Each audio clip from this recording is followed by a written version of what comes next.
Tommy Pigott is a State Department principal deputy spokesperson and joins us now. So can you tell me how important was last night's speech in terms of reassuring the public about the objectives of Operation Epic Fury? Well, I think we saw an incredibly powerful speech from President Trump outlining the rationale here, the clear objectives, what we're seeing happening.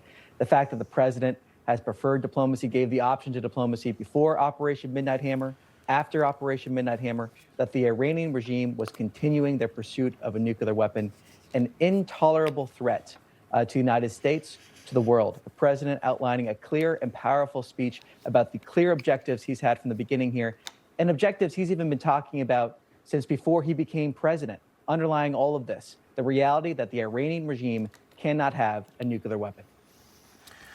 Following the speech, Tommy, former White House Middle East coordinator Brett McGurk cast some serious doubt on the president's ambition that this operation would wrap up in 2 to 3 weeks, which the president laid out in that less than 20-minute primetime address.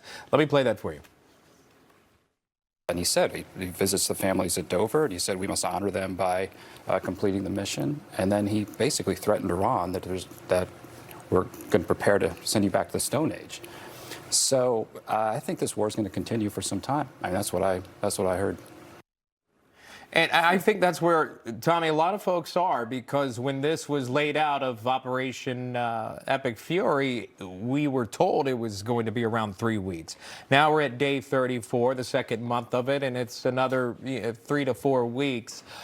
What's the State Department's response to that, obviously, to the operation and the timeline laid out by the president? Well, look, the president's been very clear on this, and it goes back to the clear objectives that he has outlined and described again last night, talking about the destruction of the Iranian regime's air force, the destruction of their navy, of their missile capability, the clip that you just played there regarding conventional ballistic missiles. Again, underpinning all of this, the intolerable threat of the Iranian regime having a nuclear weapon that cannot be allowed to happen. So the president clearly describing about how we are close to reaching these objectives that he has clearly outlined. The president, again, talking about how he prefers diplomatic outcomes, but that we're going to achieve these objectives.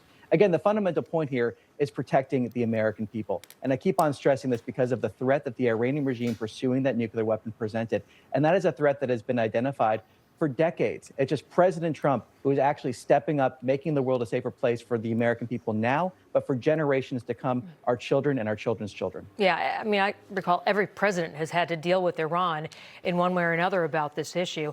And yeah, this is finally, it seems, getting done. The president also touched on a pretty hot topic. We were just talking about it, the rise in gas prices. Here's what he said. Many Americans have been concerned to see the recent rise in gasoline prices here at home. This short-term increase has been entirely the result of the Iranian regime launching deranged terror attacks against commercial oil tankers in neighboring countries that have nothing to do with the conflict. This is yet more proof that Iran can never be trusted with nuclear weapons.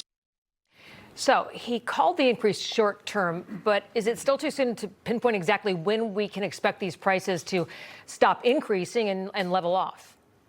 Well, the president has spoken to this. I think an important point, as the president just said, is the indiscriminate targeting of civilian infrastructure we've seen from the Iranian regime since this began in countries that were not a party to this operation. I mean, that underlines the threat here of the Iranian regime, what President Trump is responding to. I think important context here as well is the unleashing of American energy that we have seen under President Trump, the increase in energy production in the United States, but also from the State Department's perspective. We have taken steps from the beginning of this administration to leave international organizations, for example, whose sole purpose was to undermine American energy and energy production, to pursue climate alarmism as opposed to pursuing energy production. So the president has been clear that he wants to see energy prices come down. We're addressing the threat from the Iranian regime, as the president outlined, and we've seen clear, concrete steps across this administration to unleash American energy as the president promised to do.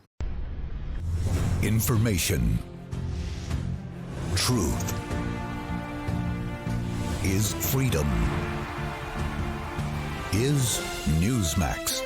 It's real news for real people.